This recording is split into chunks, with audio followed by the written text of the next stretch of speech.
This is the best of the week on Relevant Radio. When paleontologists set out to find Jurassic fossils in the Badlands of Utah back in 2007, they weren't sure what to expect. But buried in what was a riverbed 150 million years ago was something so rare. It was really exciting because we didn't know what we had. It kept the team from the Natural History Museum of Los Angeles County's Dinosaur Institute coming back for more than a decade. The careful pounding of rock unveiled fossils of a green-hued Jurassic giant scientists named Natalie, a diplodocus-like dinosaur that got its color from minerals found in the riverbed. The Drew Mariani Show on Relevant Radio. Yeah, well, that, of course, was CBS Chicago on the 75-foot green dino going on display in Los Angeles. And I thought we'd talk about dinosaurs today. You ever sit back and wonder, really wonder about God's creation, the timeline of things? It's really quite fascinating. Did Adam and Eve live before the dinosaurs? Did they live with the dinosaurs? Did they live after the dinosaurs? Yeah, it's not just a science question. It's a faith question. And, we know from paleontology, right? If you just look at the numbers, dinosaurs lived millions of years ago, over 200 million years. But now Adam and Eve, right? Where did they live? Scripture places them at the dawn of humanity. While we don't know the exact moment in history, we're talking, what, thousands of years, millions of years? Dr. Stacy Trasancos is going to be stopping. We're going to talk to her about this. She actually wrote an interesting piece. What do you do if your kids ask you about that? Well, what's the answer? Adam and Eve came after the dinosaurs? That's okay. Doesn't diminish the truth of Genesis, right? Genesis isn't written as a biology textbook. It's really a sacred narrative of our origin, a theological revelation of who we are and why we were created. The Pontifical Biblical Commission, the church made it very clear that way back in 1909 that the first chapters of Genesis are narratives of real events, but not every phrase is to be taken literally, right? God created everything. We believe that, right? He did create man in his image. We believe that. But how he did that, that's part of the mystery that you and I are invited to explore through both faith and through reason. It's a delight to have back Dr. Stacy Trasancos. You'll hear her guest hosting on the network. She is online. You can follow her on X at Stacy Trasancos. Last name is Trasancos. And she's got a website, stacytrasancos.com. Doctor, welcome back. Good to talk with you. Hi, Drew. Thank you for having me back on the show. This is a great topic. Well, I love it. When I saw your article out there, I said to my producer, Tom, I'm like, hey, we got to get her on to talk about that.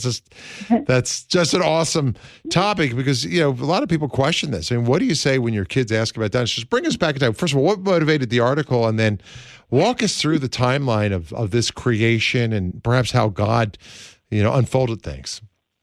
Well, this article is, it's been out there for a while, even since 2016. But what motivated it was I was homeschooling my children in those days, and they were asking me this. And I'm a convert. I worked really hard to learn the teachings of the church. I got a master's in theology, and I thought, I'm ready, bring it. And the first time one of them asked me this question, I just had this experience where I'm like, don't breathe. Don't breathe. I'm not sure what to say because they said, did the dinosaurs live before or after Adam and Eve? And I'm thinking how I answer this is going to be really critical because I can't just say, oh, well, all that stuff we've been teaching you in your religious education classes, never mind, the biology book is teaching you about evolution. So, oh, yeah, the Bible, we don't take it literally all the time. I'm like, I can't tell them that.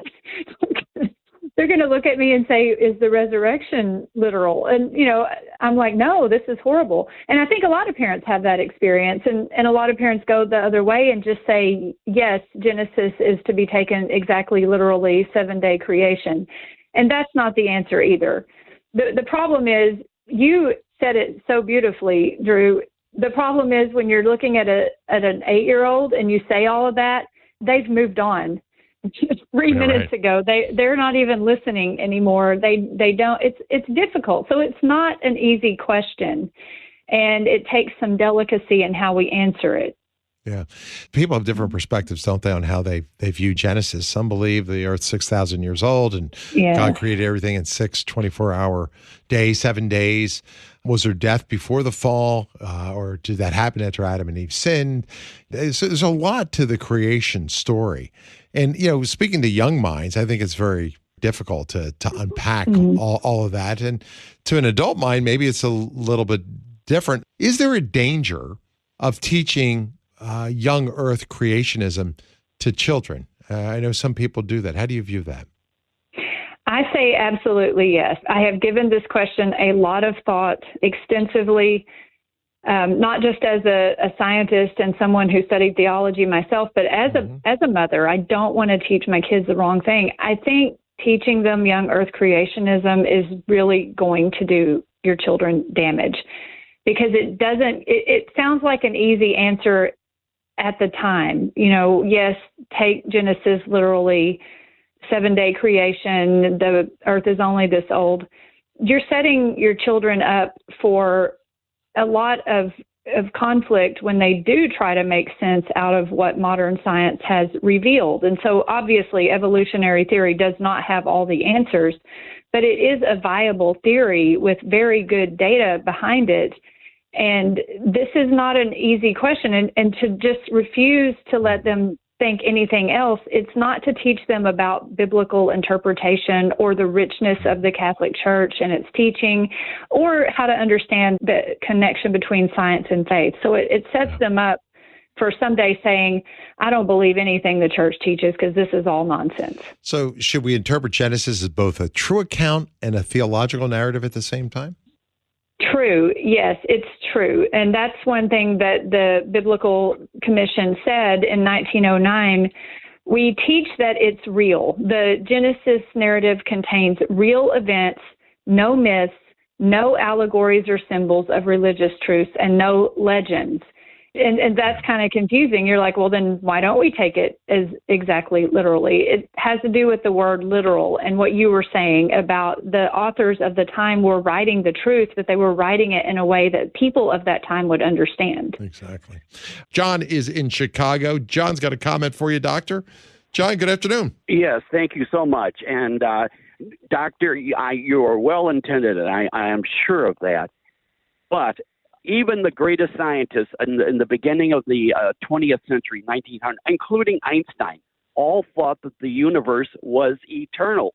It's scientific. If we doubt that, Catholic parents teach their children grammar school and high school, right, and then they listen to some people who don't believe in God when they get to college, and they think, well, if the Bible's not true, then why even have faith in anything? Right. You're going to lose your faith.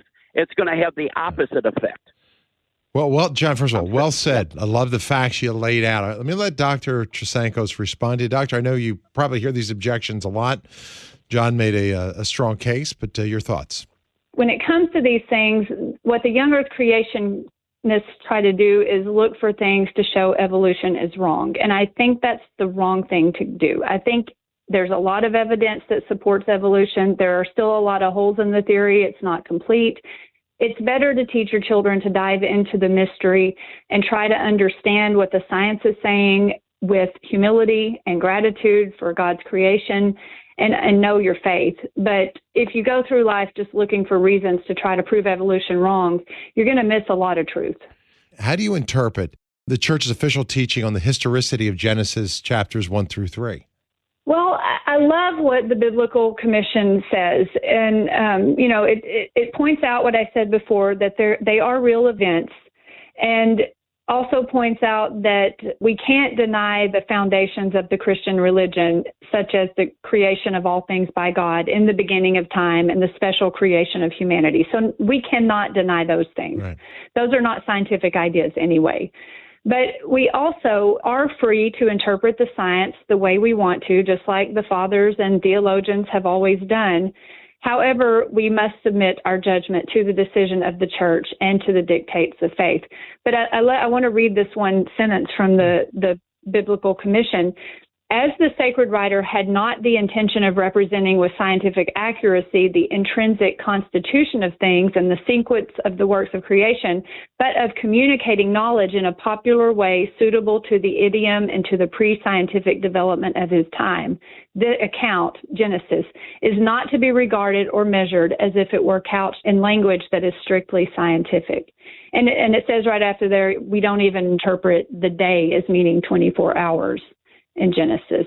So and I do want to say, if anyone believes that young earth creationism is correct, the church says you are free to interpret the science that way too. Mm-hmm. So we're free there to make our own decision. John, great call. Thank you for sounding off. I have a moment or two left. Let me go to Warren's, Wisconsin next. David, good afternoon.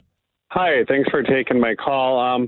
Just real quick, I think it's important that we believe that the dinosaurs and Adam and Eve existed at the same time.